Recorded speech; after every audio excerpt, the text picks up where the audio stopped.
All right, guys. Xande Ribeiro, one more Xande Talks. This one, I gotta say, ultimately special.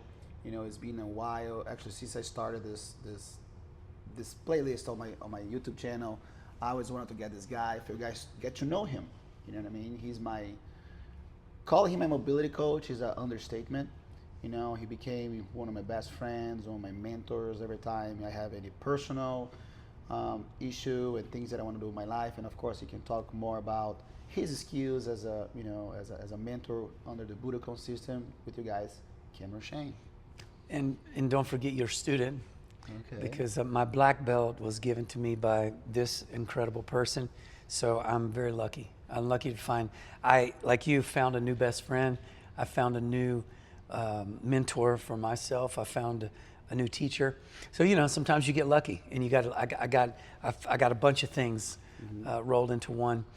We met when I became part of Lovato's team, and Shayne was his Rafael Lovato Jr.'s jiu-jitsu corner and coach, and I didn't really. What was funny at the time is I didn't know who you were.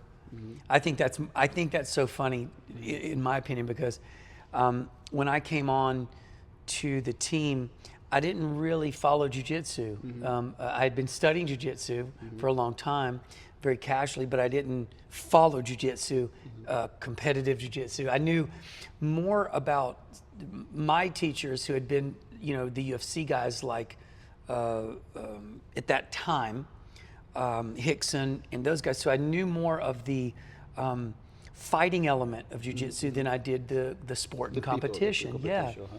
So then when I met Shayne, and what I think is actually beautiful is that I didn't know who you were. I had no idea in any way. And I think that's part of what made our friendship so beautiful, because the first thing I did, when I like somebody, my first vibe is to kind of be playful and pick with them.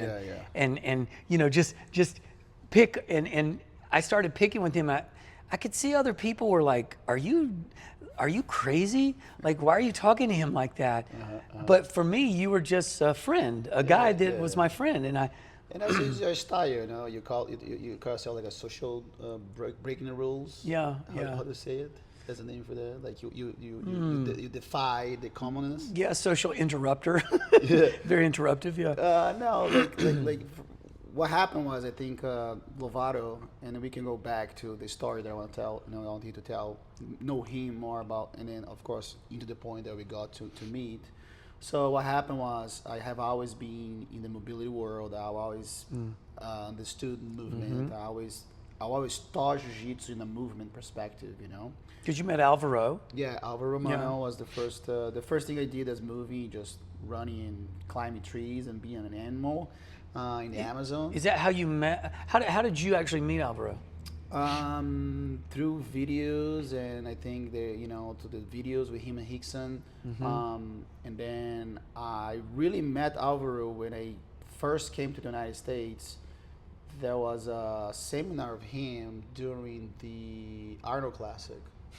Yeah, there was a seminar, and then that's when I'm like, whoa, mobility is something so important for jiu-jitsu, because as you criticize a lot with a lot of assurance that people do push-ups and squats and things like this, and you basically just make your body, okay, maybe you can do a little bit as I'm just prime my body a little bit, but I think warm-up should always be something specific to what your body gonna be, pulling through that position, right? Because you never know, you might be moving your shoulder, but then something happens to your knee, right? So I think that's what happens. So that's how I got involved in mobility. And right away, my brain, I always attached whatever movement pattern I'm doing with jiu-jitsu. You know what I mean? I think that's how movement started. And then I always have done with Rafael. I remember even in Ribeiro Jiu-Jitsu, we had our system like Tiger routine. We gave a name for it. So we did some gymnastic control movements, and then turned into like a thing.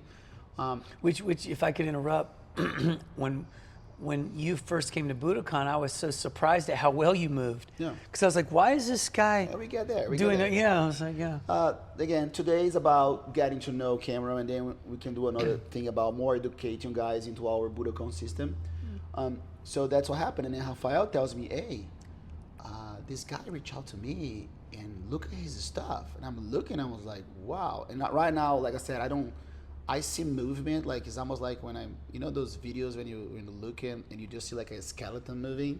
For me, it's like, whoa, like, and I can already see something that I could relate to, and that happened. And then Rafael calls me, but when he talk about picking on me, he already warned me. I was like, hey, Shayne, he's just like you. He has no filter. He'll talk to you like you. He's not the type of person like, oh, he's a 7-time world champion, I'm gonna treat him this way. Which is fine, which actually how it's supposed to be. Sometimes I actually urge that a little bit. I kind of like long that a little, that people just talk to me how I am, and that's how it started, and then we get to meet, and our first class was on the phone. Was it? Yeah. Yeah. Where were you? I was talking to you. I feel like somehow I got with you guys on a FaceTime. Yeah, and then we did a FaceTime, and right away I was like, oh shit, there's a lot in there, there's a lot of jiu-jitsu in there and stuff. But anyway, we were already talking about education. So like I said, I want you guys to get to know Cameron Shayne, through my eyes. So tell us, where you say in Brazil, onde vai, onde vem, onde foi. So where were you born? Let's see how Cameron Shayne started his life. Like where you were born. I'd like to know. Maybe I'll even make questions that I have never had a chance to make the questions for you too. That's the beautiful thing about it. So where were you born? Where are you from originally? Well, I was born in North Carolina, in Charlotte, which is near, not so far from, Texas calls itself the South.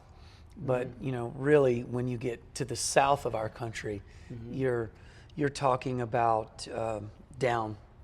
So Florida is like really south, because you're not going to get any more southern as you drop down.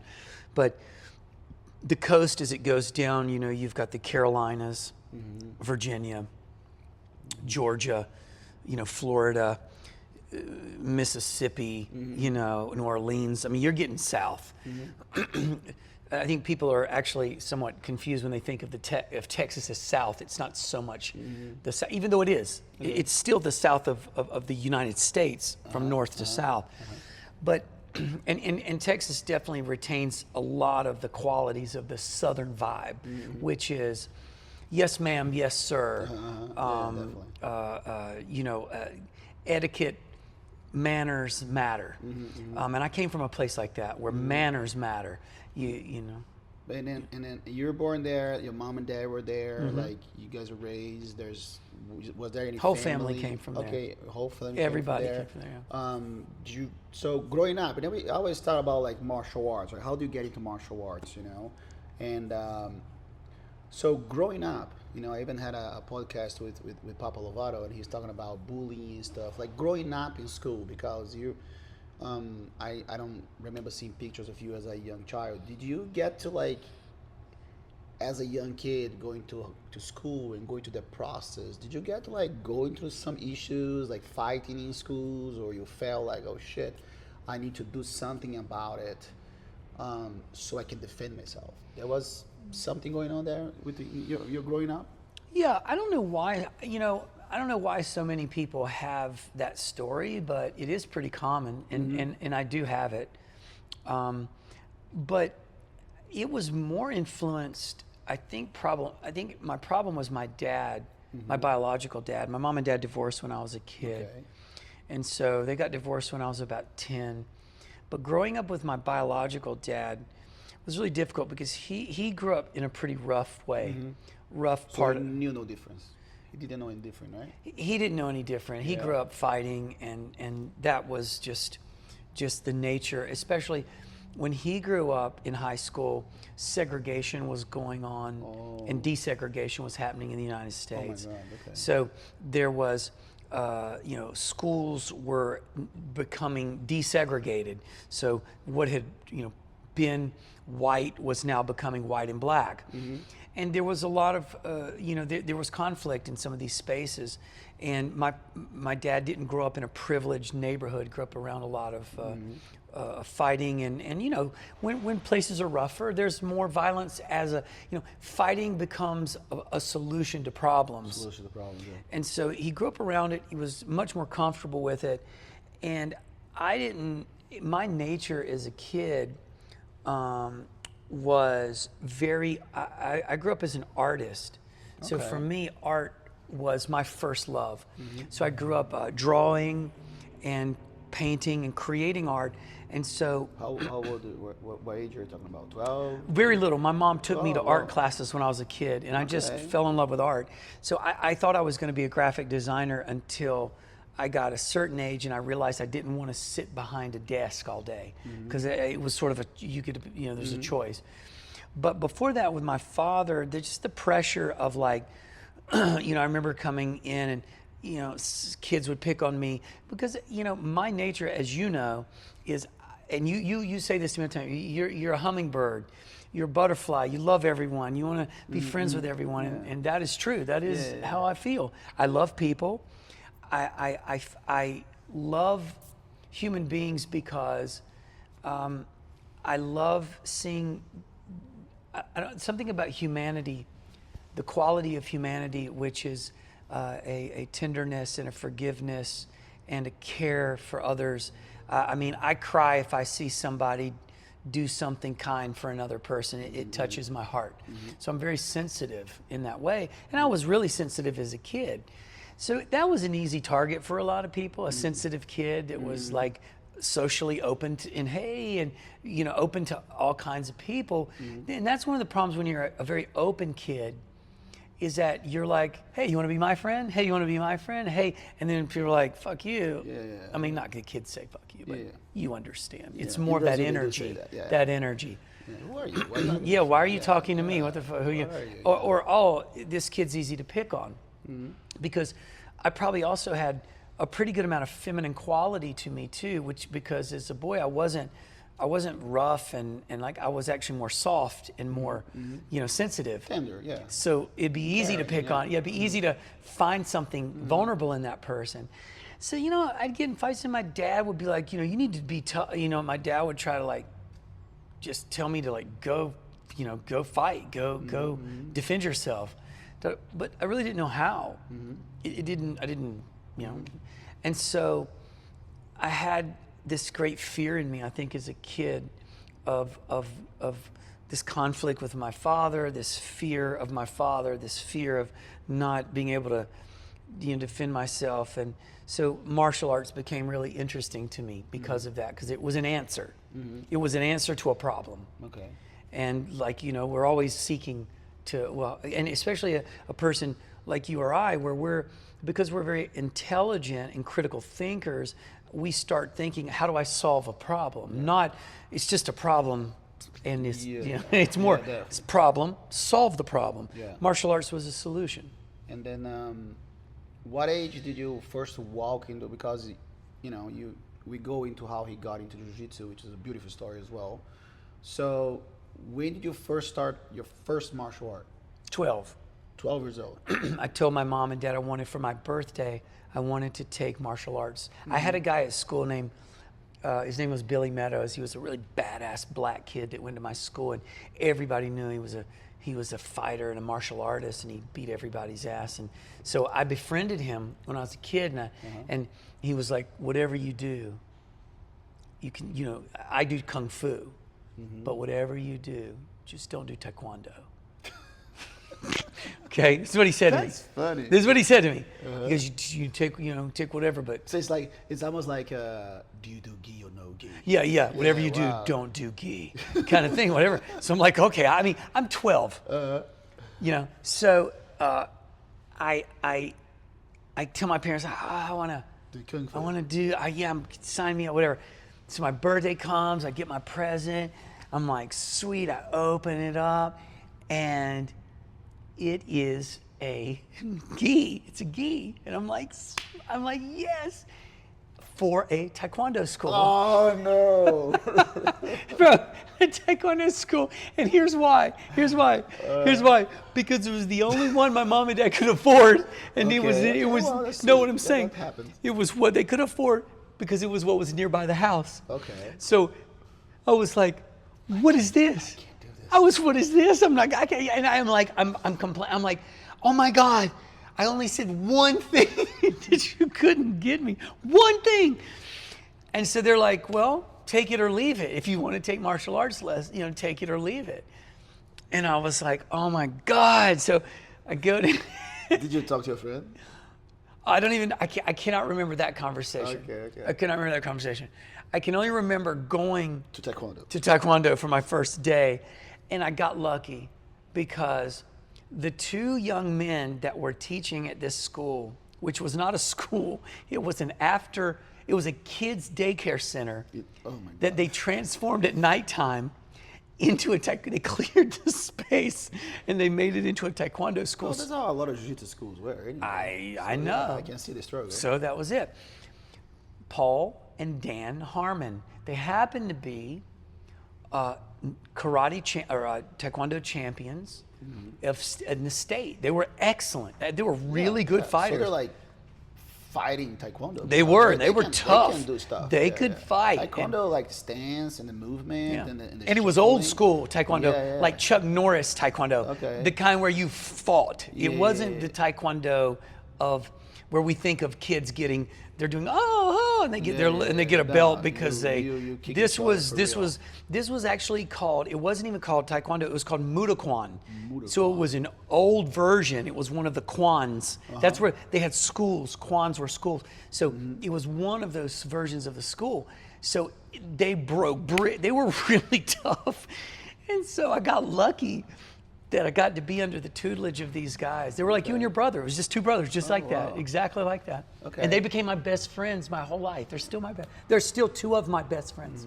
Yeah. Wow. And one thing that I always feel about Cameron, because that's the reason we connect a lot, because he not just, and then of course, Budokon, it's a mixed movement arts that involve calisthenics, nutrition, personal development. That's the part that we do mind science. There's the Budokon, there's the martial arts, and there's the yoga, right? So there's a lot that we need to explain. How did that start in your life? Okay. Yeah. So first was Taekwondo, right? So then. So that started my striking arts concept striking of martial arts. Yeah. And one thing that I really, I'm a guy that I'm always like looking to like biology books, physics books and stuff. And every time he explains mobility, it's not just like put your leg over here, all right? When I remember when Cameron was explaining our first Spire Way, which is one of the biggest concepts for the diamond guard and getting elegant and paddle. That's basically the whole jiu-jitsu that you need to know is the Spire Way. Go check our videos. Yeah. It's just how he would explain every single matter within the movement. It's almost like he could name every single joint, tendon, and muscle that would activate and fire for the movement to happen. You know what I mean? For some people, that could be very complex. For me, I was like, yeah, I totally get you. You know what I mean? It's not just like move your arm over here. So how that ability, right? So look, guide us through what made you, what was your first love is a striking art. Now, how that ability to understand movement, how that ability to, did you go to school for that, or that was something that within your development, because Budokon, guys, and like I said, I'll never put my hands or talk about something that I'm not 100% sure that's beneficial for you, and for me, it blew my mind, right? So like I said, the educational part, the self-development part, this is just, like I said, this could be a whole other chapter. So I just want to know how all of those elements start to go chronologically, that's my science brain work, fit into your life, and then how Budokon yoga and Budokon mobility start, and then we go into how you got into jiu-jitsu. Let's stop when you get introduced to jiu-jitsu. So the mechanics of movement I learned in Taekwondo. Oh, okay. Because Olympic style Taekwondo is one of the most technical art forms I've never seen something so technical, and I tell you why. Because it's one of the few Olympic martial arts. Few things that are Olympic medal arts. It was first wrestling. Then it became judo. And then Olympic style taekwondo. So the amount of money and effort that gets put into a sport really does dictate and determine oftentimes the caliber and quality of the coaches, of the people involved, and to say it easy. And so imagine you've got a sport that is now at Olympic level. You're involving physiotherapists, doctors, real technicians. So that's a very good way of seeing it, because it's been common for those sports for so long, right? Let's say Olympic sports, you know, and now only now in jiu-jitsu that's being valued. You know, someone that brings a technical, academic, let's put it this way, an academic approach into something. You know what I mean? It's not just a guy that says it works for me. Because in jiu-jitsu, or I guess even the trend nowadays of fitness with the social media is like, oh, see, I'm ripped, works for me, works for you. But there's no science behind it. You know, and it's so interesting how you said that, because in jiu-jitsu there isn't.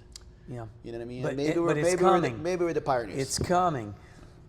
As the money comes, and as the opportunity, professionals to be part of. Just like UFC. Look at that transition. My God. I mean, talk about a visual trajectory you can watch change from a bunch of dudes fighting in a cage to a truly professional sport. Wow. So Taekwondo went through its own, so did Judo. I mean, they've all gone through their own transitions in that way. But the technical quality that I started learning about anatomy, positioning, alignment, strike angle, force. But does the brothers, they were technical like that as well? They would like, okay, that's you're rotating this because your hip flexor, because your spine is spiraling. Yeah, well, where they were technical, they weren't so their background wasn't physiology and anatomy, but it was, when it came to the technical way of kicking, it was so specific, so detailed, and they were so good at articulating an idea. Yes, articulating good. That you just, the way I learned to teach from them, and that formed the filter through which I saw everything. It didn't matter what I did, I saw it through that kind of technical lens.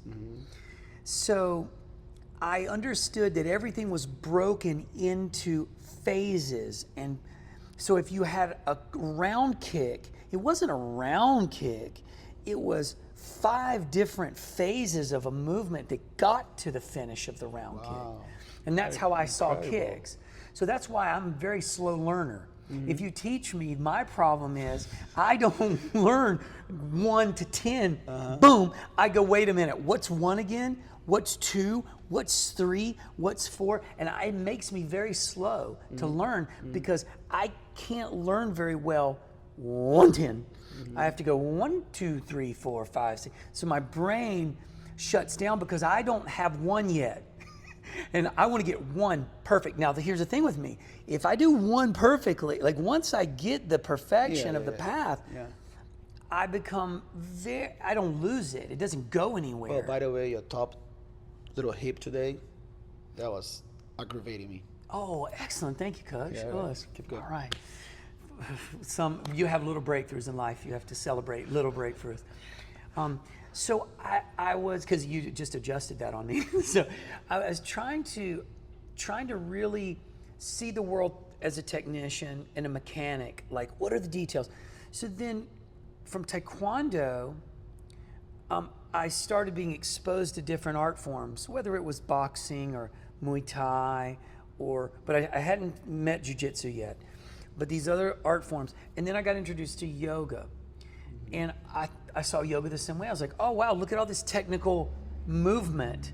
But what I saw from yoga immediately was, this is martial arts slowed down into snapshot moments. It's Shapes. It's a shape. The shape. It's amazing, right? Because a round kick is a shape at the end. Yeah, of course, yeah. So is a holding of a yoga pose. It's just that moment you capture. But what was so beautiful is that because I practiced my taekwondo with that kind of control, for me, a true kicking technician can hold any position with complete balance. 1, 2, 3, 4, 5. And so yoga was easy for me because I had been doing it in martial arts, in taekwondo. So when I walked into a yoga studio, they were like, wow, you've got good balance. You've got good alignment. I was like, yeah, I think this way. So now yoga has become a part. So as a yoga practitioner myself, what type of yoga were exposed first? To the most traditional kinds that were introduced to America, which would be Patabi's work. Patabi Joyce's work, which would be Ashtanga. And then you've got a Iyengar's work, which would be just real alignment What got based. you to yoga? A girlfriend. Okay. A girl I was dating in LA said, will you come to yoga At this class? point, you're in Los Angeles.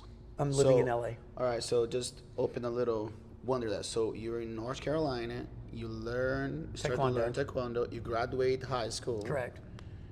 And then... And I'm not going to college. Okay. My parents can't afford college. And then what happened then? So I have friends that moved to LA, and I said, okay, I'll go to LA and I'll be a stuntman.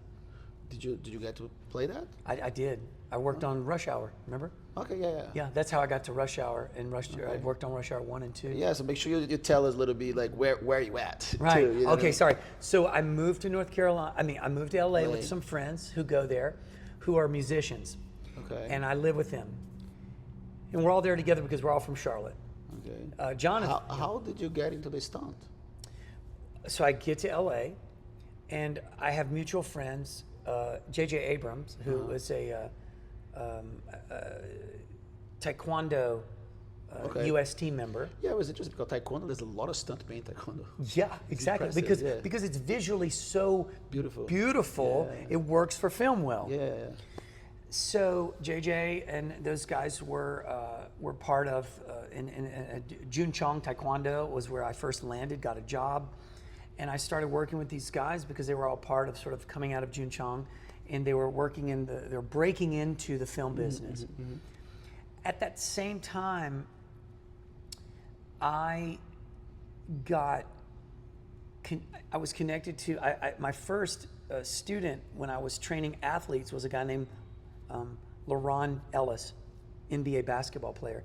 LaRon was friends with a guy named Rick Calamaro who ran what was called On the Rocks, which was a nightclub above the Roxy. The Roxy is very famous in LA. So what was running at that time was a women's brothel that they had going called Heidi Fleiss was the madam. She ran it, and Rick ran the club, and Heidi Fleiss ran her girls out of there. So one of their patrons was Shayne. So I was introduced to LaRon. LaRon introduced me to Rick, who ran the club. Rick let me live in his home with him. He just took me in. I don't know why he loved me, and as a friend, he just helped me. I was a young boy. I was 21 years old. He was older, probably 35, 36-year-old guy, just a super cool, successful guy. And just as a friend, just took me in and helped me. He had nothing, and that was it. He just, and because of me being friends with Rick, he introduced me to Shayne. And Shayne said one night, he was like, show me some of your martial arts, because Charlie likes martial arts and guns, and he had just done Navy SEALs. So you're not a yogi yet? No. Okay. And not this time. Yeah, because I also want to make a point of pioneering of this work, and that's another conversation we're going to do specific about it. But I want you guys to know that there's a lot of people that do a lot of things, and which is interesting for me because for me, Budokon, like I said, it's not even from this world. If aliens would come here, they'll have a problem to learn because it's so good. And now there's this thing of social media of movement. Oh, okay, I'm this master of this. You know what I mean? How old are you? 53. 50 years old. So, what year exactly you started Taekwondo? You were 12. So how old? I was born in 71, so that would be 83. 3. Okay. And now you in LA is what? That's 10 years later because I'm 20 or Okay, 19 so or it's 20. 92, 93. 92, Okay. 93. Okay. So now we're 93, and I have 2 years of jiu-jitsu. All right, let's go. Right? And at this point, So start showing Charlie Shayne. yeah, so I start showing Charlie Shayne stuff, and he's, and I showed this trick because I kicked, I threw this, I used to be, you know, I'm still pretty fast, but I was really fast when I was 20, you know, and I threw this back fist, boom, and his hat popped off his head, and then I kicked it with a round kick at the same time. I was like, wow. bow, bow, and he was like, whoa, and he just was so impressed. He was like, I want you to come live with me and stay in my guest house and train me and all this stuff. I was like, cool. Yeah. I mean, it was a dream come true for a kid, you know, and so I was like, okay. Well, because now you have a place to live, you make some money. Yeah. You're hanging out with all these people and stuff, man. and we don't want to get into the parties. We like to stay focused on our Yeah, martial art. then I met Diddy, and I went to the Diddy parties. No, okay, guys, that is a long time later. It's not true. It's not true. They're not even at the same time. So okay, But they were great. Those Diddy parties were all great. right. So you're pretty decent, good now. Like you have something going on, and then you meet a girl. Yeah. And the girl gets you to yoga. Okay, so after I stopped working with Charlie, because you know I have these different things. I work for Charlie for a while, then I move on, and I meet this girl after Charlie, and she takes me to yoga. Yoga is, you know, blows my mind because I'm like, wow, I thought this would be much easier. It was much more difficult than I realized, working with postures and strength. Yoga, I was introduced to Ashtanga yoga. Ashtanga yoga is a yoga style that is more feats of strength. Yeah. And it looks more like gymnastics on the floor. That would appeal to someone like me, of course, a competitive, strong, like, ooh, I want to do that. Yeah. So I immediately fell in love with that and started studying that work. And that started to develop the combination of me thinking of yoga and martial arts intersecting in all these places. And I was like, whoa, okay. So that was my first thing of starting to teach. My first dojo was called Dojo Om. Beautiful. That was my That's so first. cool. That was my first class. Dojo I called it Dojo Om, right? That was my first class. I thought that was so clever at the time. So because no one had done it, no one had brought together martial arts and yoga, and the reason why is because they seemed, and they still to many people, seemed like conflicting ideas. One's about peace, one's about war, one's about fighting, one's about, you know, about making love. You know, they just don't seem like they're the same things. So I felt that was just very untrue, because I felt that yoga was a place that you would just go, and whoever you were came out in your yoga practice. So you could be an asshole, violent. The first time I did yoga was a war with myself. And that's it. You know, it was very uncomfortable. And right away, the first time I had experience with yoga, I'm like, this is just like jiu-jitsu. You know what I mean? Like, why I'm so comfortable? Now I'm having all these thoughts in my mind. And the hard thing about yoga is that, like, there's no way you're going to run from your thoughts. In jiu-jitsu, sometimes you're in a bad position. You just may be like, oh shit.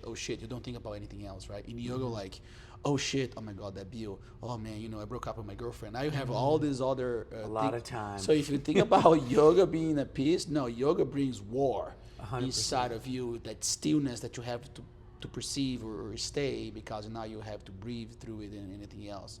So Dojo Om, I love that. Yeah, and which is, to your point, that was it. At Dojo Om, right? The two things, like peanut butter and chocolate. Yeah. Who thought about it? Nobody. You know, somebody did, and then Reese's became, you know, a giant. You know, I mean, you know, oops. Remember the old commercial? Somebody was eating a chocolate bar and they dropped it in their peanut butter by accident. Really? That was the first Reese's commercial. I wasn't. Yeah, but you see that. I wasn't born. Yeah, you weren't born. But that was clever, because that's the idea. Oh, how'd that happen? It's an accident. But wait a minute, that's incredible. So, when I started teaching these ideas together, and my original class would be like 30 minutes of literal striking and 30 minutes of stretching. and I would put them sort of together, and I would play with this idea. So I was really trying to figure out what Budokon was at the time. Even the name, I didn't have a name for it because Dojo Om was the first idea. And I eventually had to ask a friend of mine who was Japanese. I was like, I want to say warrior way spirit. And he goes, oh, Budokon. He was Budokon. Kenji-san, he was Japanese. He was in town as a kid, like the Brazilian kids come here to train, jiu-jitsu. Well, he came to train karate with us in America. And so he was like, yeah, Budokon. I was like, that's it. That's what I'm going to call my methodology, the skill. So I'm blending these things together. So Budo? Bu warrior, do way, con spirit. So? Budokon. Yeah, but like, how do you say in English so they know? Oh, in English? Well, it's Budokon. Okay, which means warrior way spirit. Okay. Because, Bu, warrior, Do way, spirit. Con spirit, Okay. warrior way spirit. Okay. Or you could, if you want to interpret it as way of warrior spirit, Way of the warrior you could spirit. play with that too. Okay. So I thought that was a beautiful phrasing because it's a path, which is a way. It's certainly about warriorship, but then it's also about the development of the spiritual, which is the yogic perspective. Because that's what I realized when I started learning these two arts. I was like, yoga's spiritual focus, which again isn't intrinsic to yoga. You have to bring that. Yoga can be nothing but stretching that day. Yeah. As we both talked about, it can be you thinking about what purse you're going to buy. You don't have to be spiritual about that work. But its roots and its origin is from obviously a tradition and a practice, a spiritual practice, even a religious practice, being Hinduism. So if you borrow from its roots, it implies a spiritual pursuit. If you borrow from martial arts roots, it implies war. Yeah. You better learn to fight. When people tell me they study martial arts, and I go, oh yeah, well, what are you saying? They go, Tai Chi. I go, have you ever been punched? And they're like, no. I'm like, well, you don't really know martial arts. I hear you, and I appreciate that you are paying reverence to what you think is martial arts. But until you've been to war in a physical form, like you've got to bring to the physical. You have to. There's just no way. There's no way to understand warfare unless you've been punched. I think sometimes it's hard to understand anything if you don't put in action. Yeah. I think this is going to work until it's actually physical. Yeah. It's nothing. It's theoretical. It's theoretical. And that's fine. You study the theory of martial arts. That's interesting. Yeah. But do you study the practical application of warfare? I'm sure there are kids right now that go to military academies that study the theory of war and have never been in one. Yeah. Good for you. There's nothing. It's not a criticism, but let's ground in the reality of understanding. If you've never studied spiritual devotional practice, you don't really know what it means to study the roots of yoga. But if you've gone to a yoga school of a modern nature and you've done some stretching, good for you. But what's your devotional practice? What have you given up? What have you sacrificed? What have you been, in struggle with self and doing a very specific kind of work. So I think that's important. Now, of course, that's interpretation. That's my interpretation. But that got those two things crossing for me, and that's what developed the beginnings of what is Budokon mixed movement arts. So that's the beginning of the mixed movement. Because it wasn't just mixed martial. That wouldn't be accurate. Yoga introduced movement to martial. So I couldn't call it MMA because it wasn't truly MMA. It's mixed movement arts. Now, that opened up the door to start playing with broader ideas within the system where I didn't feel confined to say, well, I could also do calisthenics. Like, why do I have to just do this and this? This is more of a broad concept. So what really makes a mixed movement athlete? Can you be an athlete without running? No. Can you be an athlete without leaping? No. Like, what makes an athlete? So once you start asking those questions and you start finding those answers, then Budokon starts, you know, the description starts to expand. Yeah. It can't just be martial arts and yoga anymore. It's got to be whatever makes you a mixed movement athlete and artist. Yeah, you know, kicking, you know, striking, you know, let's put very physical, you're flexible, but then can you run? Are you strong? Can you sprint? Can you Can you sprint? catch a ball? Yeah, yeah. Can you throw a ball? Yeah. Can you move with objects? Like, do you understand what an athlete does? Definitely, yeah. Now, because I was a kid and I grew up playing vertical sports, baseball, basketball, football. I grew up with sports. I understood what an athlete, what the demands of an athlete were. What does it look like to be an athlete? First thing when you're a kid, can you throw? If you can't throw a ball, no one will take you seriously as an athlete. Yeah.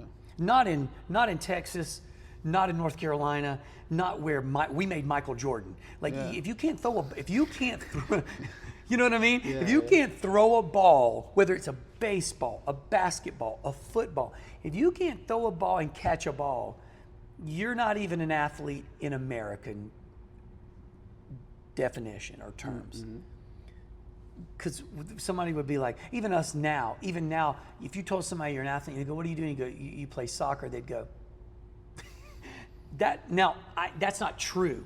But I'm saying that's your classic American response. I'd be like, let me get this straight. You kick a ball around. But we both know, now people understand that soccer is incredibly athletic. And it requires incredible skill. But at the time, that wouldn't be an American attitude. Now it has become more so one. Wrestling, American attitude. You wrestle, okay. You know, we start to have sports that we think of like that. Because I was a good athlete, I had a much broader vocabulary around movement than the average, or even any of the yogis I practiced with, or even the taekwondo guys I practiced with. Because you can learn taekwondo at a very high level and never know how to throw a ball. These are different skill sets. So I just happened to have grown up as a great athlete who then learned martial arts, who then learned yogic arts, who then started taking all that and expanding and going, yeah, but wait a minute, we got to run, we got to sprint, we got to throw, we got to be well-rounded as an athlete. And so then jiu-jitsu comes along. Okay. So right now it's only taekwondo, yoga. Let's just be very like striking, yoga. And boom, your striking was with taekwondo. Now you learn yoga. Now you start to mix the dojo on. Yes. And then what year is it? It is when you're like, whoa, that's interesting as well with jiu-jitsu. So then that's like 1990, mid to late 90s. Hickson is still fighting in Pride. I'm at a school in the Pacific Palisades because I live currently not currently, but at that time I live in the Palisades. My house, in fact, burned down that I lived in recently. So well, I mean, it was a house, it was a structure, but friends did lose their homes. But I lived there. That's where my daughter was born. Okay. In this place, and I get a job at a school there called Jerry Blank's kickboxing. He was a black belt in a system called Yoshukai Karate Do, traditional Okinawan style of karate. He was also a kickboxing champion, like Benny the Jet Akitas, that style of kickboxing champion. I get a job at the school, teaching. Okay. Class is ending. It's about 8 o'clock. And these guys come in and they start unstacking mats and laying the mats out and building a floor. Because the karate school, as most karate schools are, is a wood floor. Yeah, it's a wooden floor, yeah. So they start unstacking the mats, they're building these mats, and then the next thing I know, they're wrestling in their gis, and I'm going, what are these guys doing? Like, why are they doing this? I think it looks ridiculous. This is my brain, because I'm like, why is no one punching anybody in the face? Who would let you, who Who would let you grab your leg or your gi and be on the bottom of you while you stand there and try to just escape? Why wouldn't you just punch them in the face? Logical, nothing crazy there. Yeah. And then I watched this go on for a long time, and then I finally realized because at first I'm like, okay, interesting, whatever. It's not my bodega, nor it's not my problem. So I do my job, but I keep checking. Then I'm like, who is this? And then I think on the wall, this guy Hickson Gracie. That's who it is. It's the teacher of this class. Hickson lives in the Palisades. Hickson's family's in the Palisades. His son, Crone, his daughters, everybody, their kids, everybody's here. So I start learning who they are. I start seeing them all the time. And I see one day, one of the guys I see there at the gym, fitness gym, weight training. And I say, hey, I see you over at the thing. What are you guys doing? He's like, oh, it's jiu-jitsu. And I go, cool, okay, so we talk a little bit. I go, well, maybe you could teach me some. I'll teach you some standing striking. He's like, okay. He's a blue belt. Name is Dom. He taps me I start wrestling with this kid. He's not bigger than me. And he is submitting me every corner and move. And I'm like, what is this? I'm just shocked. I didn't know what, I was just like, wow, what is happening? Like you would be when you someone, and he's a blue belt, he's murdering me. Like because at that time, remember being a blue belt in the early 90s? That's why they quit a blue belt, because they think they're black belt. Yeah, you might, exactly. That's where the story comes from. That's where the story comes from. So he's whipping my ass, and I'm like, this is crazy. And so I decide at this point, he's like, you should take some lessons with the guy who I do private lessons with, Thiago Vela. Wow. The Vela brothers. Yes. That's sweet. Yes. So I go, okay. So I meet Thiago, and I start taking privates. Yeah. Thiago is the first person who's taught me. Yeah, I'm really good friends with his kids. I'm not surprised at all. Yeah. And so I learn from him. Thiago has conflict with Hickson because Thiago is best friends with Hawkson. And Hawkson has passed away at this time. And so there was all this pain around Thiago and Hawkson because they partied together. So Thiago got kind of kicked out of the school. And so I'm taking lessons privately with Thiago. And basically, Thiago is now training under Hyan. So Hyan comes to town. I meet Hyan for the first, I don't know anything. So Hyan comes to town, and Hyan comes and does a seminar at our little group, this little group that Thiago has built of these small, there's no more than 10 of us. And I'll never forget meeting Hyan the first time. They're like coming in, they've been at the local, I don't know, it was the Target, they've been stealing stuff. They were wild. Yeah. They were wild. And they were funny, and they were funny and cool, and I was like, whoa, who are these guys? And Hyan was so nice to me. He was like, he just was super sweet to me, very kind, because he had quite a reputation of being a very vicious, tough guy, but he was very kind to me, very sweet, and I was very respectful, because I'm like, yes sir, hello sir, and he's like, oh, I like this kid. He was just really, kind. And I still have this picture of all of us together at that time, but that's how I got that. And then when Thiago sort of left, I don't know what happened, I joined Hickson's school officially. And I got my blue belt there with Hickson. And at the time, I forget who Henry was a brown belt, Henry Atkins. It was everybody was working their way up. And that's where I first learned my fundamentals, After that, my jiu-jitsu journey became really piecemeal together, which has always been your frustration, because my fundamentals felt, I didn't get. If you don't practice, you know what I mean. It could be in your brain, but if you don't practice, you lose it. I didn't get the right. Yeah. So opening a parenthesis on there. Now, jiu-jitsu has sparked your movement developed. Yes. Let's get into the mobility. So how this is so fantastic. How like the striking, shapes, technician, the way a kick happens or not. Now you're doing yoga. Now you're thinking probably you think outside the box. Now you even you created the Budokon yoga, which is it's a beautiful form of art, and we can talk a little bit about explaining what that is. And now you're like, what are they doing to like?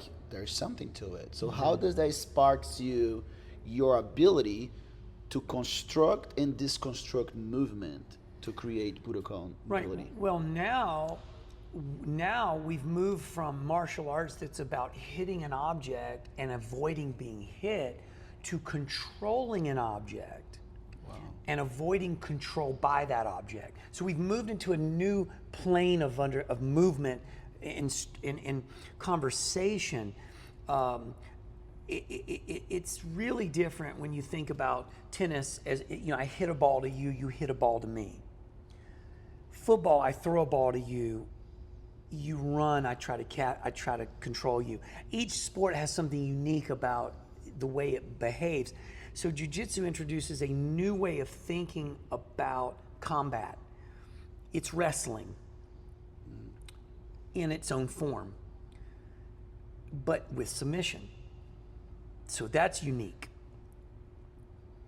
So now I'm seeing new patterns that were not in the existing striking patterns in the stand-up. New patterns. Yeah, because it's very linear in a way. Yes. Yoga is linear. I always say that yoga is very linear, and then we introduce movement. Now it's like, okay, there's a peripheral vision towards everything we do. Yes, and even though here's fascinating, all the striking has got lots of spirals and circles too, because now when you're kicking and you're hooking and you're throwing punches, there are the spirals. But but also there's the linear. Yeah. So.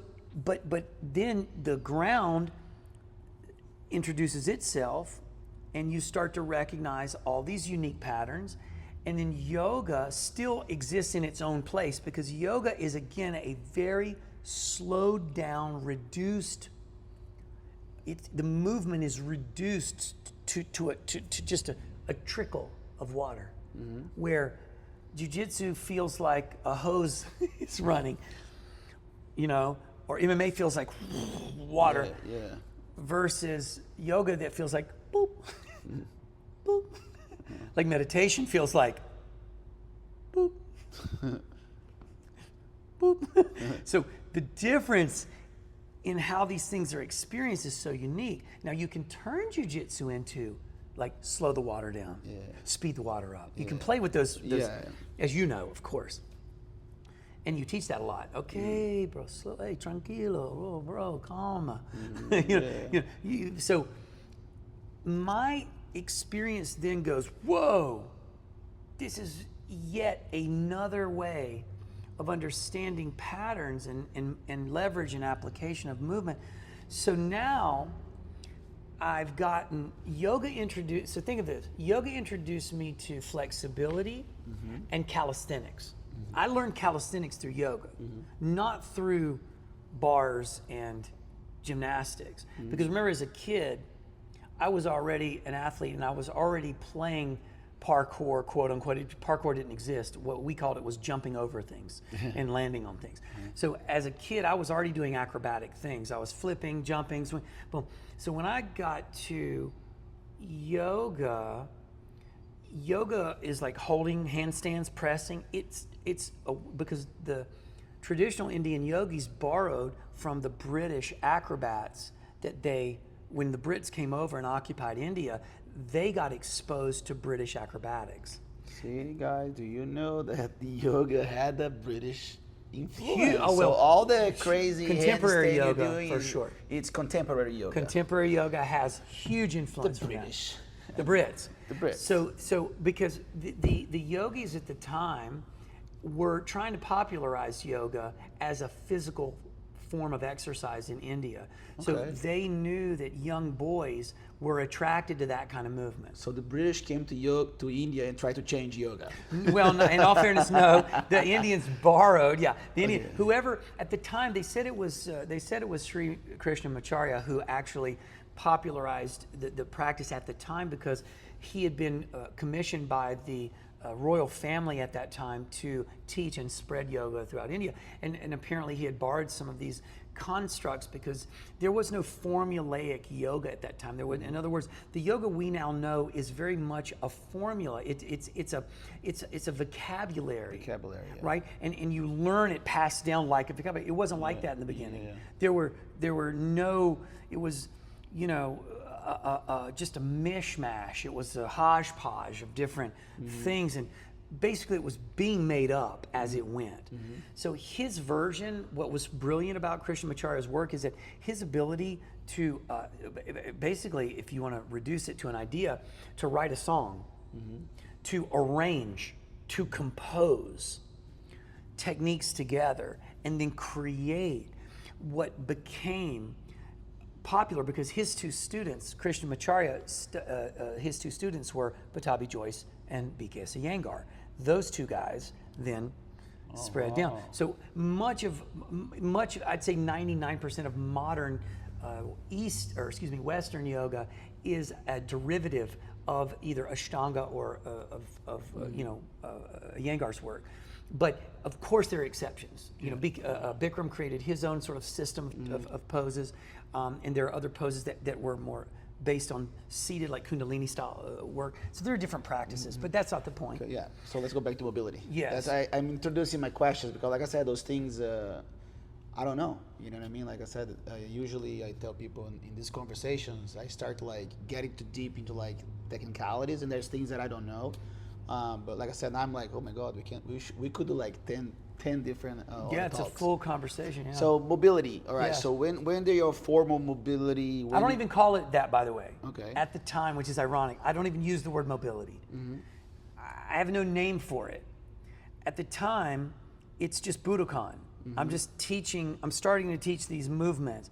Now, let me introduce Romano to this conversation. Okay. Because at this time, I'm introduced to Rickson. Well, now, I'm watching Rickson warm up, and I'm like, what's he doing? Rickson's doing all this movement stuff. I've never seen it before. I don't know what it is. But he's doing all these interesting transitions. And then I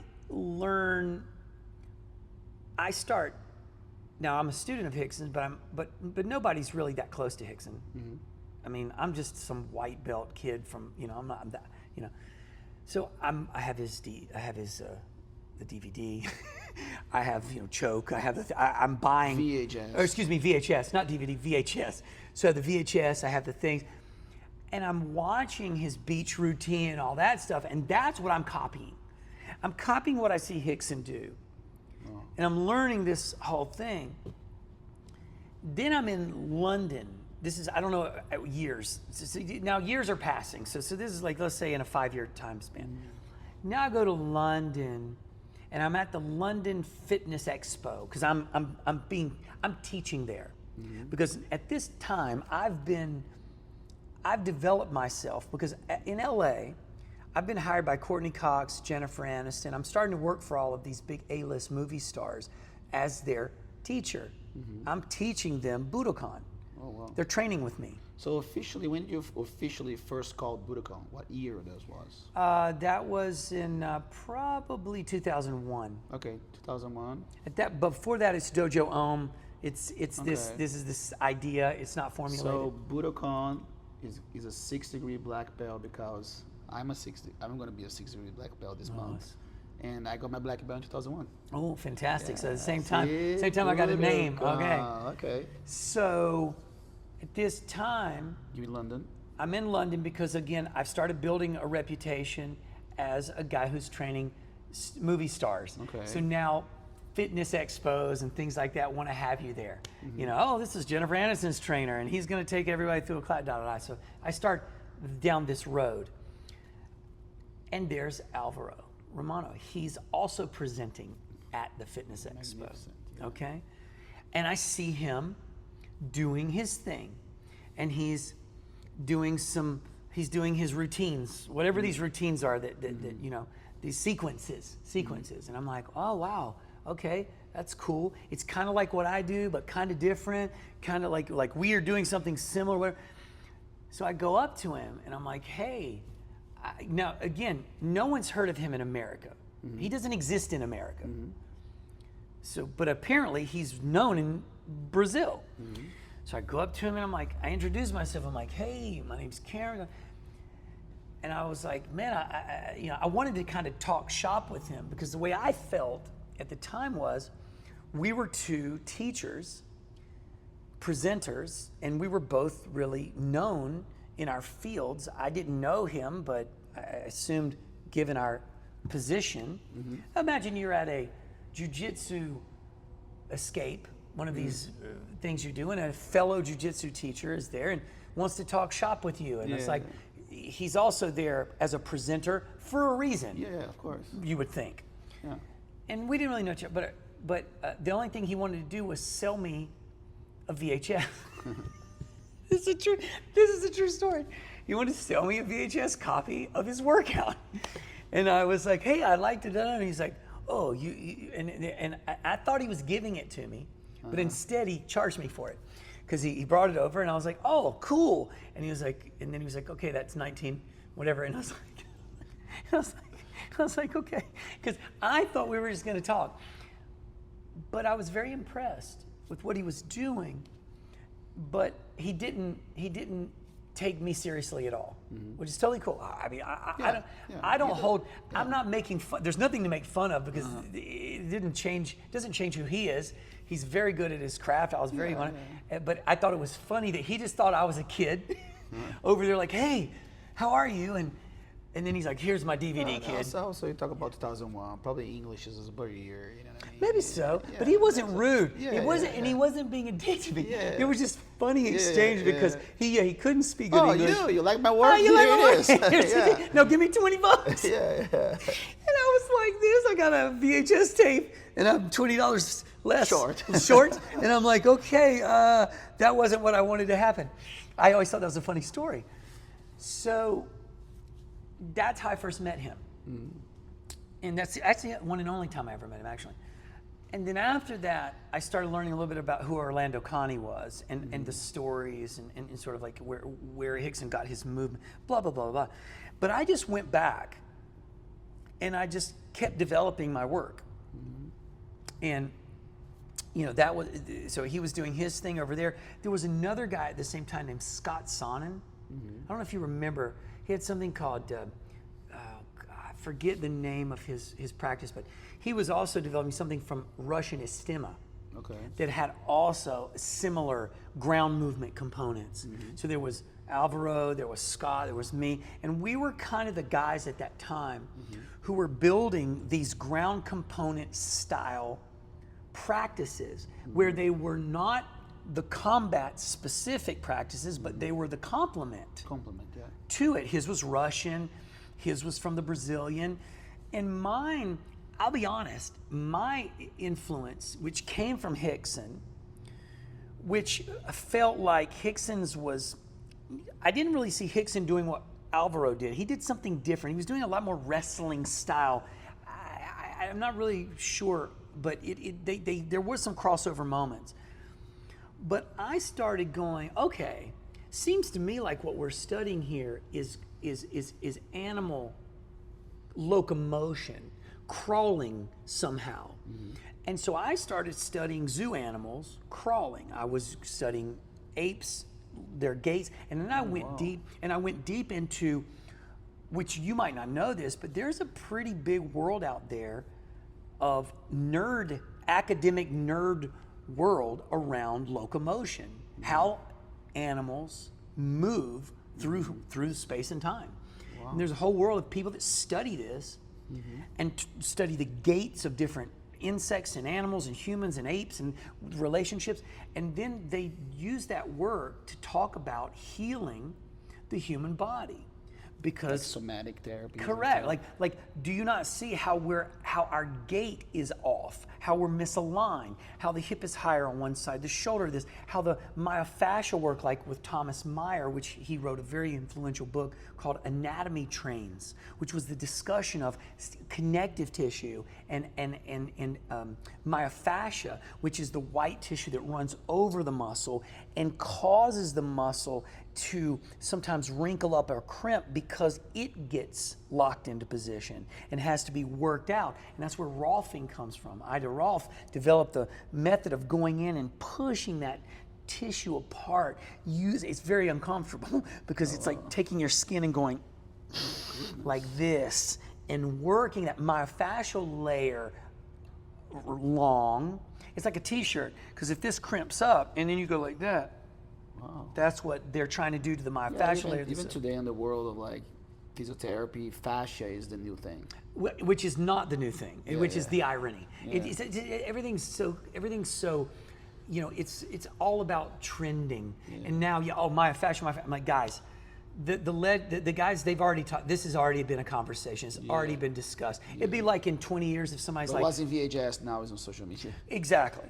It'd be like in 20 years if somebody went like, have you heard of footlocks? We would be like, yeah, we've heard of footlocks. Yeah. The same thing is happening with myofascial conversation. It's like, yeah, guys, it's old. So these conversations got me learning about movement from that. That's why when you asked, because I'm bringing it full circle, you're like, why are you so versed in the academic, sort of layers of this work? Why do you know so much about connective tissue and soft tissue and joint? Because that's what I studied. Alvaro probably didn't study that. He studied something a little different. And Scott maybe studied something, I don't know. But I went into the academic world of true anatomy and physiology. And how, for locomotion. Specifically. Correct. And I didn't go to school for it. I don't even know at the time if there was a formal education. If you go to like a kinesiology school or a physical education in Brazil, kinesiology, you learn about, like, you know what I mean, that's why the muscle contracts. Yes. That's the ATP. That's how the muscle fibers are. That's, sure. You're gonna break the fibers to grow a muscle. You're more into like, for my hand to go from point A to point B, these are the things that are involved in it. I'm into the chains of movement, which is a kinetic conversation, kinetic chains of movement. What causes and acts upon something else and creates that outcome. And when you think like that, what you start to do is produce a conversation around movement. Because what I disagree with, which is a very common way that people think of mobility right now, because this is the latest trendy word. Suddenly on Instagram, everybody's a mobility coach. Who gave you a certification in mobility? No one. It doesn't exist. So everybody's just using it. Basically, they've hijacked the name mobility and went, since no one, like right now, if you said, I'm a physical therapist, someone would say, are you licensed for that? Do you have a degree? I'm a lawyer. From where? Where's your degree in law? If you use the word mobility right now, no one controls that. It's a publicly owned word. Yeah, like the way I see people, like, I'm flexible, I can do certain things, and I'm just gonna show people movement that I do, right? And that's one thing, like, Alvaro is very, is very knowledgeable because, of course, he went to school, he teaches school, so there is a level of intelligence there to, like, the whys, you know what I mean? Like with you, which is very similar to my way of teaching, which sometimes complicates people. I start a lot with why this movement happened versus like, this is the movement. You know what I mean? Of course, there's always different ways of teaching it, but I think your craft for perfection, because in my craft, my seek is always being efficient.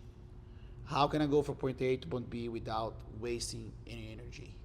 You know what I mean? In your case, like when you do a simple salty gorilla, right? There's a whole like protection on your spine. When you explain, it's like, okay, like I said, there's like 7 stages to a movement, and I have never seen that. I still don't see. I'm a curiosity, like one thing that I think one of my biggest things. I'm very curious. I want to know, like, okay, the light's on. Okay, how the light turns on?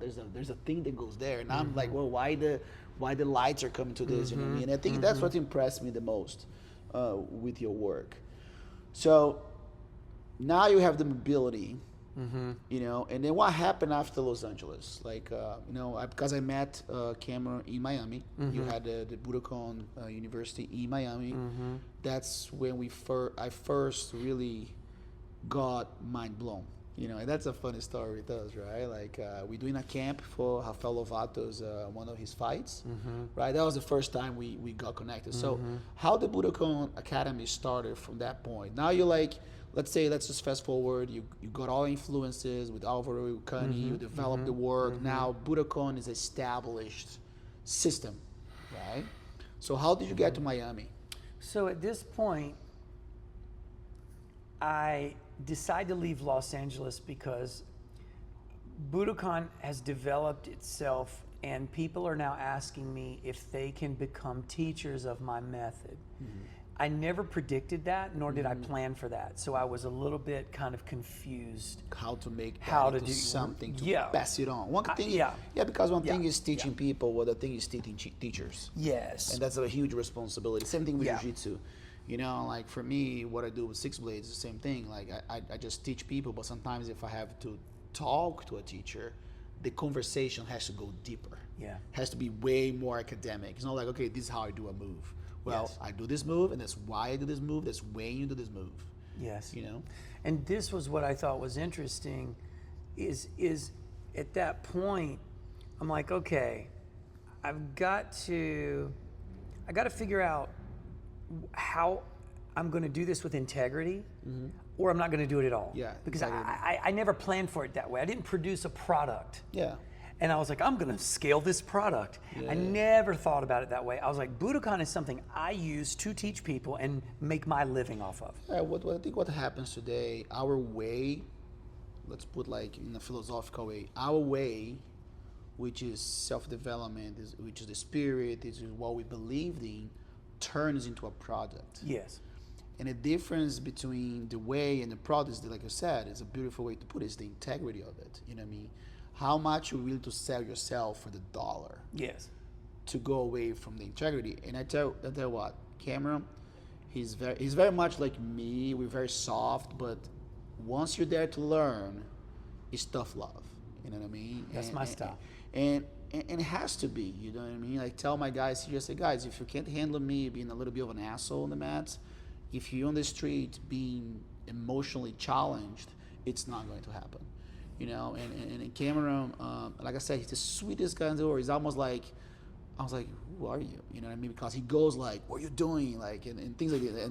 And my students, like, when I go like, how you doing? They get so scared because like, okay, where did I fuck it up now? You know what I mean? And that's the beautiful part of it. So now you have to transition. You know, of course, if you want to know, I'll leave everything. Budokon University. It's a beautiful way. The way they do their work is beautiful. You know, there's a whole hybrid methodology. There's a continuous methodology. So you moved to Miami. How did that happen? And talk us through that. Yeah, just moved to Miami because once I realized that LA was not going to be a sustainable place to sort of build something because of the cost. Just it's LA. Yeah, you know, it's LA. California. It's just California. So not getting into the politics of that, but realizing, okay, I think I need to go somewhere else. So I go to Miami. I have some students there. Miami's at that time very calm. It's not like it is now. It's a very like kind of chill, like it's an up and coming beach town, but it's chill. It's not, there's nothing, you know. It's kind of still got like a little. It's probably Austin pre-pandemic. Pre-pandemic. So I'm like, sweet. I go there. I get there, and I get an opportunity to open up a school, just completely randomly by accident. And I go, well, I never thought about that any more than I thought about becoming a teacher. See, but at this point, from LA to Miami, I've started developing a teacher training curriculum and a teacher training sort of an educational program. So now I'm certifying people in the Budokon methodology at this point. And that's my living at this point. That's what I'm doing, traveling and teaching teachers. And still doing seminars and workshops and stuff.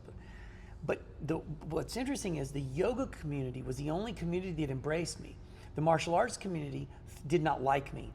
They did not get me. They did not appreciate what I was doing. In fact, they thought what, and this is pretty common at that time.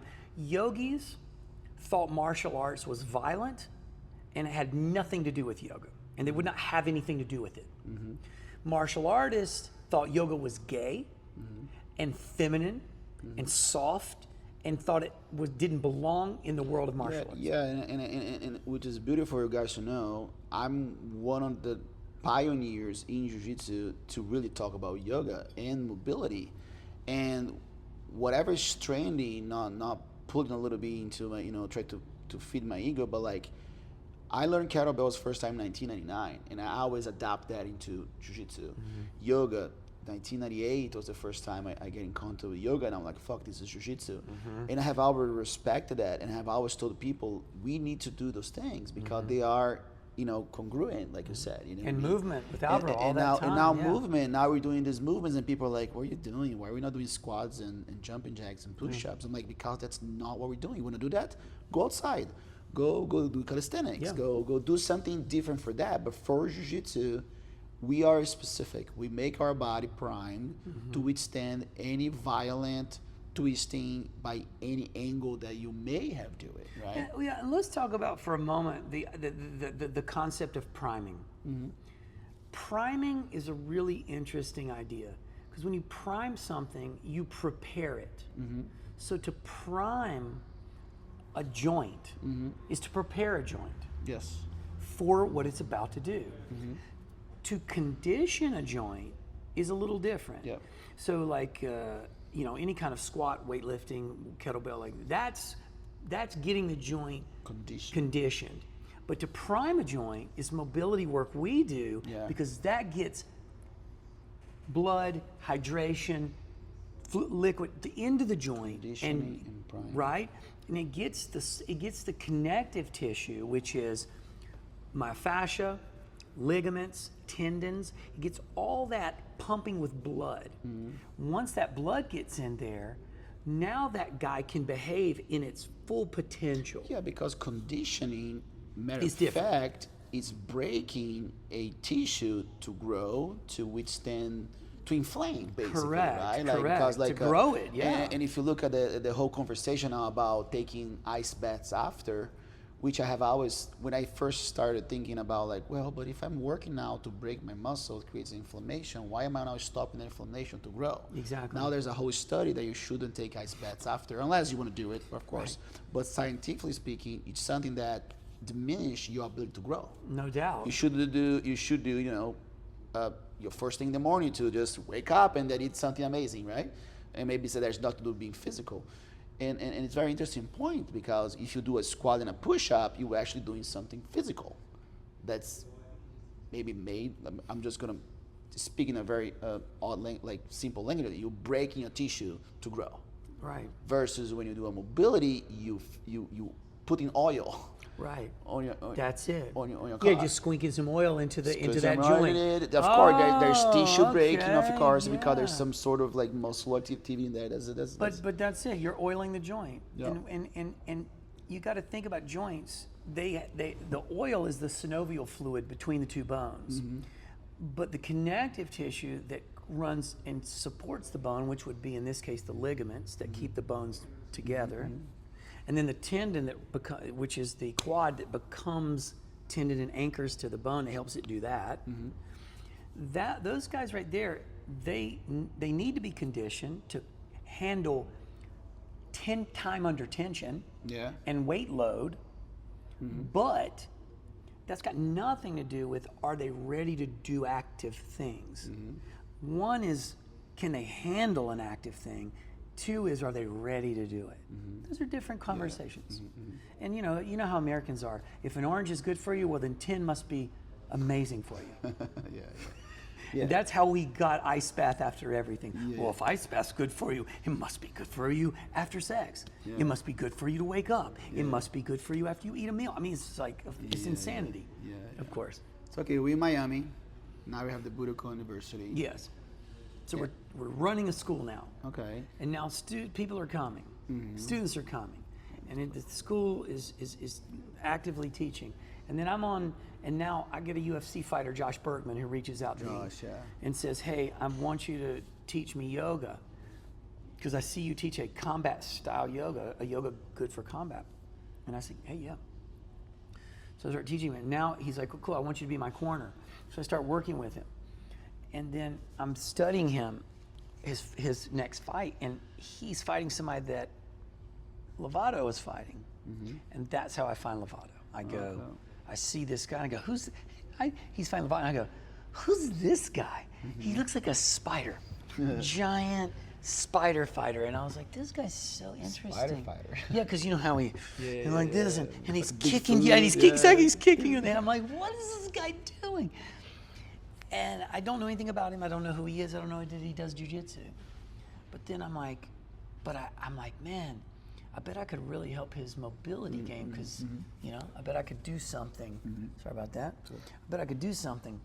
So I sent him an email on his info at his website. And I go, hey, I'd love to teach you mobility, help with mobility. And that's how that started. Wow. So Budokon as a system at that point had already been developed, fortunately. Which is interesting, like, you know, it's a personal thing. It might even be the reason he found his wife, because he found her in Miami. Well, the story goes like this. No, we don't have to go there. No, it's very short. It's very short. He's trying to decide if he's going to come and, because I say, come and train with me. Just give it a try, see what you think. And he goes, I did just meet this woman in New York, and she lives, he looks on the map thing, she's 5-minute walk from my studio. Wow. It's Deanna. Oh, great. So he goes, okay, I'm gonna go. And this is what Deanna. So if it weren't for Deanna, so Deanna, her being 5-minute walk, he comes and he finds Budokon and Deanna at the same time. Wow. Well, he found her already, but he locks in. He goes, more of a reason. Yeah, more of a reason. He got the reason he needed. And that was it. Yeah, and then what year it was, and then my experience, you know, we go. There's a teacher training going on. Yeah. And which was very interesting because the yogis, and it's my, I remember the experience that they were very hesitant with the jiu-jitsu. They're like, oh, don't touch me. They're very like, oh, they're like, they contact. We should explain just this. At my school, because you can take different classes. Okay, so before we go there and tell the stories, so how does the Budokon school work? Because I got there, there's like punching bags, mats, bars, jumping things, you know, beautiful people. How did that work? That was why it was confusing, because you could come to the school and you could take a Budokon yoga class, or a Budokon mobility class, or a Budokon jiu-jitsu class, or Budokon kickboxing class. So you might be a person that does only the Budokon combat classes and never go to the yoga and mobility classes, or vice versa. Yeah. So to your point, somebody was only doing that. It was like looking over at the, but my goal there at that school was to integrate. Bring it together. Integrate. Yeah. Yeah, and then I go there, you know, everybody's so sweet, and of course, I go there as a silverback gorilla. You know, first train, him and I, by the way, he has a black eye. We do have a tendency to, he always have a tendency to headbutt my legs, okay? I attack his legs with my face. He's always attacking. I think that you do give me a black eye every time we see each other, No, well, because you do the Houdini thing. That's true. Okay. I move a little fast suddenly, and I run into his knees. Well, like one thing about him, which I try to explain, which is interesting, which frustrates me, because he's a genius on what he does. I'm an idiot savant. He's an idiot savant. You know, and I try to like idiot explain over here, something that over for here. me, you know, which is sometimes like, how do you don't get it? How big?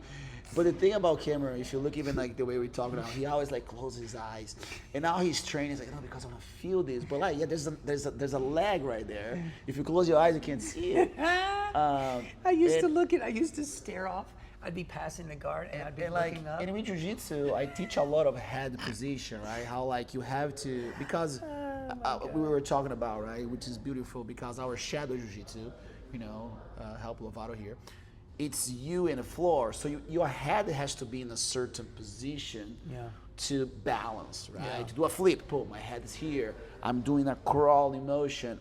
So there's always the way your head has to stay playing. Yes. Because you're with the ground. Yeah. But with a human being underneath of you, you need to have had position towards that person because that person is your floor. But because of so many years of his reactions being this, so I keep looking at him and he's passing my guard, but he's like this.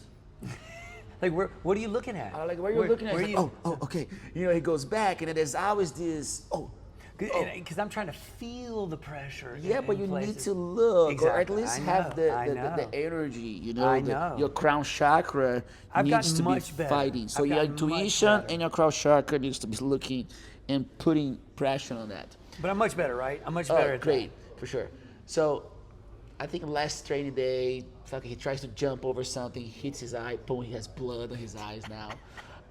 But to the point of what we're talking, so what was beautiful, what is being beautiful about Budokon, because, you know, and of course, he has a beautiful Milane, which is my doppelganger female. They're born on the same day. She'll be same day but not same year. Yeah. I'm gonna, of course, have one conversation with her by herself.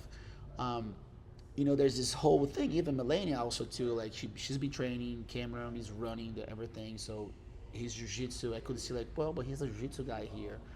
But, you know, but he explained to me, hey, man, I got so much stuff going on. I can't really focus on one thing. But right away, I said, you got to put the gi on and do jiu-jitsu. Otherwise, I wasn't wearing the gi for a long time. You're not going to be with us. Yeah. You know? And anyway, to the point that we are trying to do, which is something that I've always been an advocate since I started jiu-jitsu, is like why a jiu-jitsu academy is not a friendly environment, right? Why is not very welcoming? Why there's no more girls, right? And of course, we can go into, you know, criticism of society at this point. But the interesting thing with like some girls that were there, they're very like, oh, don't touch me. You know, they're very like, oh, jiu-jitsu, oh, sweaty person. You know, and of course we finished the camp, it's a beautiful camp, and we got to know. The year after, now you can't get those girls to not grapple. Like literally the same girls are like, don't touch me. Now every chance they go, because of course they don't know like the sensei part, like, okay, you don't touch the sensei, or like, you know, you need to be careful. I'll be just like here, this girl be like, hey, boom, real nigga choke. I'm like, what are you doing? You know what I mean? Like, pay 10. And that's the beautiful thing about what we do. So Cameroon does really make a point of having everyone under Budokon to train jiu-jitsu. And I think it aligns because our style is also friendly. You know, we teach everyone, you know, even the yogi guys, you know, we have a lot of guys as well. I mentioned girl because usually I'm just trying to you guys to picture the idea of like the softness. Well, and like, the most resistant. Yeah, the most resistant. Of the two, yeah. Yeah, and the beautiful thing is like, you know, every single female on Budokon system train jiu-jitsu. They at least try. If I could insert this. Yeah. Budokon is jiu-jitsu. Yeah. Just like Budokon is yoga. Like if I have a person come through our system and get their yoga certification, their Budokon yoga certification, I'm very clear with them that you're not a complete Budokon mixed movement artist. You just teach Budokon yoga. Yeah. You want to understand the system. You won't be a black belt in Budokon. You won't be a full true Budokon practitioner until you are versed in all of it. Just so to his point. Yeah. That's an important thing to remember but I would say the same thing about throwing a ball, running, being an athlete. If you can't be athletic in our system, you really can't be what a Budokon mixed movement athlete is. Great. Yeah. Great. That's good to put that out there. So, you know, now we go into this path, you know, and I remember my first class at a teacher training. Now I'm there. I'm like, all right, I'm excited about it. And the first movement he shows, I call the sidewinders, I call a lot of things, but sidewinder is not what I call it, just because One of our first names, yeah. Yeah, because I call it like, you know, the snake routine, whatever. We've changed things, yeah. Sidewinder is something else. It's still within the six-blade system. And I'm like, can you do that again? And then he repeats it, and I just have feel my diamond guard. And I probably said something like this, you just fuck it up my whole thing, because I could have done that and explained that way my system. He's like, what do you mean? So for the point is, we spent a whole week, every time he would teach something, I would come up to him like, this is how you do this, this is how you do this, this is how you do this. And sometimes instead of teaching Budokon, we're teaching people a jiu-jitsu seminar within the teacher training. And that was super awesome. And until to the day, I'm still like, hey, let's go to this crawling patterns because that's like headquarters, Esgrima pass, knee cut, you know what I mean? I think it's important for people to understand that before you, what I was doing was movement patterns. Yeah. So I'd be doing these things on the floor that I had developed and borrowed, but basically they were transitions, way to go from your back to your side, to your belly, to your back. And then when you saw them and saw the jiu-jitsu, when you said, oh, I do that in my jiu-jitsu, you gave the life, you breathed the life into what became and is now our mobility for combat athletes. That didn't exist before you because it was just mobility for athletes. But the mobility for combat athletes, which you like to call Budokon Jiu-Jitsu, in a sort of fun way, is basically just explaining all these patterns and how they apply directly to the jiu-jitsu. And that would not have existed without you. I couldn't figure it out because my jiu-jitsu wasn't and still isn't good enough to see all of these things that you at your level of jiu-jitsu see, because I'm still learning from you where these things occur. And that's just how the journey goes. Yeah, it's a big journey. And the journey, guys, take those guys to Montana, our Big Sky, Montana. Of course, pandemic came around, and he just calls me and says, I'm moving to Montana, Whitefish, Montana. I'm like, wow, from Miami, you can't even see the sky. Guys, we run camps, of course, you can always go to the website later. It's one of the most beautiful places in the world. Montana is, I learned from him, that's one of the least populated state in America. We run champ camp there, so if you're watching us right now, it's usually either end of July, beginning of August for the rest of my life, whatever they leave. We're going to be doing a champ camp. So how does it work now? So let's tell people how does this learning from you works right now. You moved to Montana. It's a beautiful range.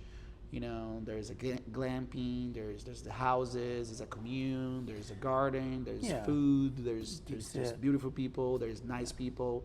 So what's Budokon right now? How do we get in touch with you? How do we learn Budokon? Well, this was the plan. 5 acres of land, 2 houses on it, a barn we converted to a dojo. We set up glamping tents in the summer. We built a big garden, and people come and stay and study. And once a year, we hold a special event, which is Shayne.He's what we call Champ Camp, which is just a fun little name for time with you. And it's Champion Camp. It's the champion teaching camp. And that experience is an opportunity to do several things. One, it's to study with you, but it's also to get to build a friendship with you and get to know you for people. 2, it's to reset, because we live in the middle of nowhere. There is that you can't hear a car. Going to town is an event. Yeah, it's literally. You can't hear a car. You don't see lights. We're in the wilderness. Of course, we have power, electricity, and Wi-Fi, but the point is, there's nothing artificial on that whole landscape that will be disruptive. You will not see lights. You will not hear cars. You will drink water from the glacier well. You will, it's just a spectacular place. It's clean. It's quiet. And it's a place that reminds you of what life is really about, which is about moments in between moments. We're oftentimes in life now, we're just about moment to moment. What's the next moment? But the moment between a moment is where the brain does something different. Silence, quiet, boredom is the moment where the brain switches into a creative state. You can't be creative while you're busy. You can be creative while you're bored. Right. And exactly. So we need to be purposefully bored. We need to have time where there's nothing to do but sit and so, hey, good morning. How you doing? And then suddenly this conversation goes, holy shit. That's exactly what you just solved a problem for me. Yeah. Why? We just talked. Yeah, I remember like even one day we got to Montana and we're hanging out. I think we did like a November little thing and he had a problem and I created a whole system of like leg movement and then we had like an hour and 40 minutes of video, you know, just to study movement, you know. So we take time to study one another and to talk. So, you know, you're talking about the champ camp and stuff, but how does the Budokon system is taught within those camps in Montana? Well, so people know about it. Yeah, I mean, if somebody wants to study the mobility work, the yoga work, they can choose that camp and do a week of study within that camp. So they'll come in and they'll learn that language and every day. But I do have to always warn people that, you know, it is, you know, every day is training camp. Yeah. You wake up, we meditate, we start with calisthenics training, strength training, we run, we get on the mats. We do everything that is Budokon mixed movement arts. In a day, we eat organic food. We sit and have 2 hours of mental performance coaching, which we call mind science. But at the end of the day, it's mental performance coaching, which is, what does that mean? Well, sitting down and learning how to solve problems using your brain, critically thinking. So we do that through great conversations. We might discuss politics one day. We might discuss, we could be discussing abortion. It could be an issue where everybody has to be challenged to think and talk. And it's like the conversations you want to have at Christmas, but you can't. Because it'll just turn into a shit show and everybody will fight. We do that without the drama. We give space for that. Definitely, you know, it's definitely Budokon is a place to hold space. That's it. Hold space, whatever you bring. You know, there's a lot, you know, people get emotional. I get emotional a lot. People start to like, because there's the moment of boredom, because now you have to sit with yourself.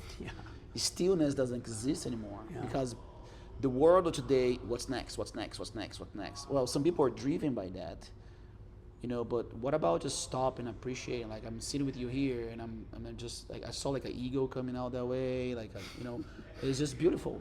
You know what I mean? And like I said, the purpose of this for you guys is I try to, you get into my brain to the people that really inspire me. And I try to take a lot, like right now I'm here thinking about, whoa, and we'll be thinking about doing podcasts together and stuff. Like I have literally 10 ideas now just to kind of develop on that, because I want you guys to know this, you know, because I really believe movement and jiu-jitsu and Budokon, it is a therapy. It's a way to get you better, right? And with Budokon, there's the 5 pillars, right? It's like mental development. Can you explain to us? Yeah, I broke it. When you because sorry to interrupt. You know, there's like I said, there's the hybrid education. So the way it works, you go online, right? And then you apply, and then there's a whole process, and then you start with the Budokon University program online, right? Usually. If you're a yogi or you're a teacher, you get to do that, and then you do the one in person, right? And I remember reading, right? There's it's personal development, movement. Yeah, intellectual development, which is basically what I consider to be critical thinking. Critical thinking. Emotional intelligence. So what is the difference between, you know, intellectualizing something or emoting something, feeling something? Development of movement. So the actual study of physical movement, the study of relationships, which is how we relate to each other, to the earth. Like relating is not the same as thinking. Relating is not emoting. You know, relating is not moving. There's something specific about understanding what it means to relate to something. And humans don't relate very well to our environment right now. That's why our environment for us is just a commodity that we will trade for some money. We'll trade trees and clean air for money. And then there is nutrition, the development of in yourself, of learning how to eat well, to be truly, to live not only like a real human, because humans don't eat donuts. Yeah. Even though I'm not saying a donut will kill you, we will all enjoy a donut. What I'm saying is that you can't eat like that and sustain a life. So I've been teaching that material for what's 2001 and it's now 2025. I've been teaching that for at least 25 years. So I always think it's kind of charming when everybody's like, "Have you heard of organic? Have you done it?" I'm like, "Yep, I've been doing it." Because I've been it. Yeah, I don't think people quite understand sometimes when they go, "Oh man, you're 53. Look at your body. Look at the way you're moving." And I go, "See, if you thought that was just because I've always moved that way, you'd be wrong. Yeah. I've been eating very healthy, very clean. I've been living clean for almost 30 years because I've and I say almost 30 years because I sort of discovered that work in my late teens, early 20s when I started martial arts. Yeah, definitely. I started discovering these ways because I was curious. How do you really be a great athlete? Definitely. Well, you got to eat well. You got to live well. So at the time, I might not have bought organic food because we didn't know what it was, but I was already eating salads and I was thinking about what does an athlete eat like in 1980, in 89, but at least I was thinking that way. Yeah, definitely. And of course, as time went on, I realized, there's a quality of a salad. There's a quality of a salad dressing. There's a quality of an apple, which is sad to say because there shouldn't be a fucking quality of an apple. Yeah. It should be apple is clean. Yeah, like when they say like there's a healthy area in the supermarket for food, they're like, okay, what makes the rest of it? Yeah, that's frightening, right? Yeah. It's frightening. Yeah, that's very so the point is, if you want to come and study with us, you're going to study all of that material. Definitely. You're going to learn about the way you relate. You're going to learn about the way you eat. You're going to learn about the way you move. You're going to learn about the way you think. You're going to learn about the way you feel. It's all going to happen and it's all going to be going on because it's an environment that produces that kind of experience, as you know, where I hold people accountable for being extraordinary. And if you don't want to be extraordinary, you just don't want to be, you don't belong here. Definitely. So if you're going to be moody, bitchy, this, that, you're going to go home. Get out. That's a long way home. Yeah, you're going to go home. Yeah. And people are just like, whoa. And I'm like, oh no, it's like that, And it should be, because if you can't behave for a week, your best in a paradise. Yeah. You can go somewhere else and figure that out. You're not ready for us. So I don't feel it's a big ask. Yeah. Can you be nice for 7 days and sweet and kind around a bunch of other people being sweet and kind and nice? Yeah, definitely. And so that's why. And learning how to choke each other. And learning how to choke each other, learning how to be their best. Yeah. So then bringing somebody like you in, it's just beautiful because it's like bringing another human being in at the height of their craft, who is also able to think and see this way, and what you bring. Like that was one of my visions, was like, exposing the students to great minds, not just to my mind, my consciousness, but let's look at your, how does your consciousness see the world? Yeah. How does Chris's consciousness see the world? Different consciousnesses seeing the world, and you kind of going, oh, cool, I like that. Oh, that's not for me. I have a different way, but okay, I like that. So I don't expect anybody to be like me at all. I expect them to take what they like about me and maybe say, oh, I'll borrow that. Just like watching your jiu-jitsu and going, I could use that. Yeah, I could use it. Yeah, but that doesn't work. But that part doesn't work for my game. I'm too small. My legs are too short. Whatever. Beautiful. Yeah. Brother, excellent. Man, that was amazing. Yes, it was great. Yeah, it was good. Even better than I could have ever thought. We didn't script this. It's like, what do you want to talk about? Saying, I don't know, let's talk about you and how it goes. Of course, there's a lot of interchange that we could take this conversation to many different ways. But again, guys, I just want you guys to get to know the people that I relate with, that I love, that care for me, that we here just to see each other, prevail and be successful. Yes. And like I said, you want to come to Champ Camp, just check out the website. It's going to be all there on the description. follow Cameroon, follow Milane, Budokon University. Thank you, brother. I love you, man. I love you, brother. Thank you so much. Thank you. Sorry for the one more black guy. No, I love it. I'm so used to it now. When you hit me, I did literally not even do anything. It just went, and I went, okay, and then we just kept moving. I'm so used to our game now.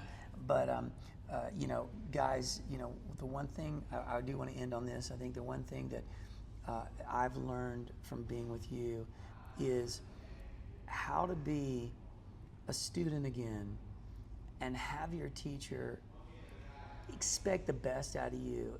And knowing that even when you're frustrating with me, which is often, because like you said, you're like, why do you move so beautifully, and yet you don't understand that, and you can't do that or remember that, is that it gives me the opportunity to occupy the space of acceptance, of that's my teacher.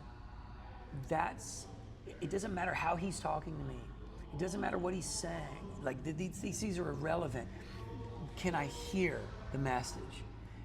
So I love the practice with you of being on the other end of your frustration, because it reminds me of me.